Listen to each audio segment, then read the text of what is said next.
প্রশ্ন করি, আমাদের খাবার তালিকার হিরো কে বলেন তো? উত্তরটা কম বেশি একই হওয়ার কথা, আমাদের প্রিয় মুরগি। শুনতে অবাক লাগলেও সত্যি, আজকের এই মুরগি কিন্তু ভয়ঙ্কর সেই ডাইনোসরের বংশধর।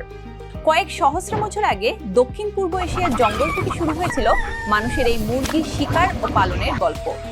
তারপর ধীরে ধীরে মুরগি ছড়িয়ে পড়ে সারা বিশ্বে, আর এখন আমাদের প্রতিদিনের খাবারের অংশ হয়ে উঠেছে। বাংলাদেশেও গল্পটা শুরু হয়েছিল বাড়ির আঙিনার সেই সাহসী লাল ঝুঁটিওয়ালা দেশি মুরগি দিয়ে। সময়ের পালা বদলে সেই গৃহস্থালী আজ আমাদের অর্থনীতির মেরুদণ্ড। পোল্ট্রি মানে এখন শুধু খাবার নয়, জীবন, জীবিকা আর ভবিষ্যতের শক্তি। আজ বিশ্ব পোল্ট্রি দিবস। বিশ্বের কোটি কোটি মানুষের প্রোটিনের অভাব মেটাতে সুপার হিরোর মতো কাজ করছে এই পোল্ট্রি শিল্প। এই পোল্ট্রি দিবসের অঙ্গীকার, নিরাপদ পোল্ট্রি, নিরাপদ খাদ্য হোক সবার।